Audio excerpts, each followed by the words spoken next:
নমস্কার বন্ধুরা, রান্না বান্না উইথ সিলভার চ্যানেলে আপনাদের সকলকে স্বাগত।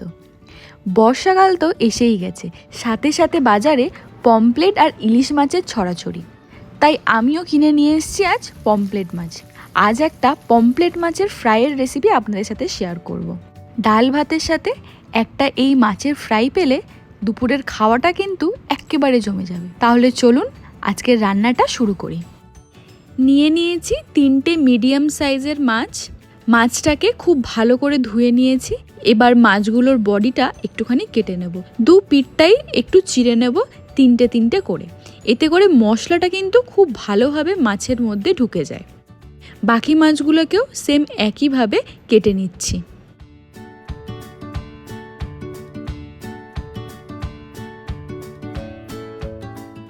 মাছগুলোকে সব কেটে নিয়েছি। এবার চলুন মাছের মশলাটা আগে রেডি করি।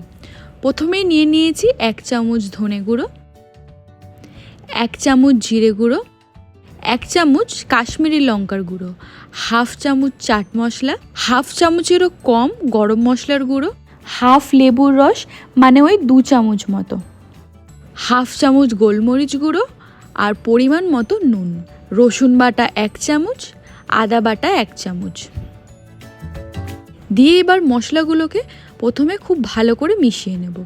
মশলার মেশানোটা কিন্তু খুব ভালো করে করতে হবে, যাতে সমস্ত মশলা একে অপরের সাথে মিশে যায়। দেখুন মশলাটাকে খুব ভালো করে আমি মিশিয়ে নিয়েছি। এবার মশলাগুলো মাছের গায়ে লাগিয়ে নেব। এই যে মাছের মধ্যেখানে চিড়ে চিড়ে দিয়েছি, সেই চেরাগুলোর ভিতরেও কিন্তু মশলাটা ঢুকিয়ে নেব। নুনটা পরিমাণ মতো এখনই দিয়ে দেবেন, খুব বেশি পরিমাণেরও নুন দেবেন না, যেহেতু এটা 1 ঘন্টা মতো মাখা থাকবে।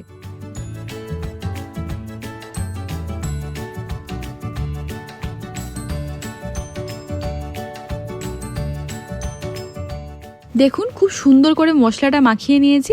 এবারে আমি এটা 1 ঘন্টার জন্য ফ্রিজে রেস্টে রেখে দেবো। 1 ঘন্টা পর এসে গেছি। এবার মাছটা ভাজার জন্য একটা কোটিং রেডি করব। দিয়ে দিয়েছি 4 চামচ সুজি, 1 চামচ বেসন আর 2 চামচ পোস্ত। দিয়ে দেবো অল্প একটু নুন, দিয়ে ভালো করে এটাকে আগে মিশিয়ে নিচ্ছি। এরপর একটা করে মাছ নিয়ে খুব ভালো করে একটা কোটিং করে নেব। যেহেতু মশলাগুলো আছে আর মাছের গাটাও ভেজা ভেজা আছে, তাই খুব তাড়াতাড়ি আর খুব ইজিভাবেই এই মিশ্রণটা মাছের গায়ে খুব ভালো করে কোটিং হয়ে যায়। একটু মোটা করে কোটিং করবেন, তাহলে কিন্তু ভাজার পর খেতে খুব ভালো লাগে।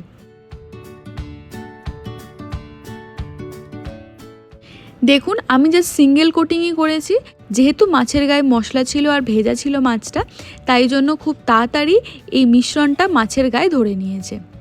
এবার মাছটাকে আমি ভাজবো। কড়ার মধ্যে দিয়ে দিয়েছি রিফাইন তেল আর সর্ষের তেল, দুটোই দিয়েছি।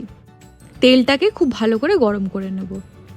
গরম হয়ে গেলে গ্যাসের ফ্লেমটা মিডিয়াম করে এক এক করে মাছগুলো ছেড়ে দেব।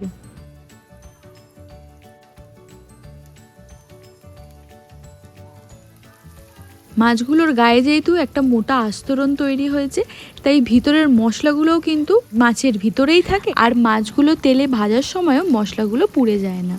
তাই এইভাবে করলে কিন্তু মাছের টেস্টটাও খুব ভালো থাকে আর বেশ মচমচে খেতেও হয়। এবার ফ্লেমটাকে একটু বাড়িয়ে দিয়ে খুব ভালো করে মাছটা উল্টে পাল্টে ভেজে নেব।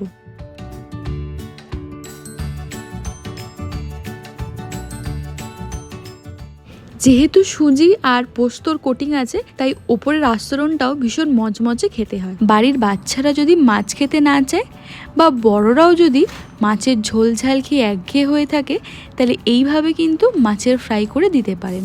ডাল ভাতের সাথে কিন্তু খেতে খুবই ভালো লাগে। একবার বাড়িতে আপনারা এই রেসিপিটা ট্রাই করে দেখবেন, বিশ্বাস করুন খুব দারুণ খেতে হয়। মাছটা দেখুন ভালো করে লাল করে আমি ভেজে নিয়েছি। এবার আমি এক এক করে মাছগুলোকে তুলে নেব। মাছ ভাজা আমার রেডি। এবার গরম গরম ভাত নিয়ে বসার পালা।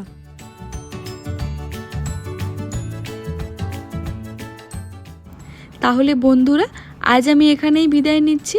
পরে দেখা হবে নতুন কোনো এক ভিডিও নিয়ে। ততক্ষণ সাথে থাকবেন, পাশে থাকবেন, আর চ্যানেলটি কিন্তু অবশ্যই সাবস্ক্রাইব করে রাখবেন আরও নতুন নতুন ভিডিও পেতে। আজকের মতো তাহলে এখানেই টাটা।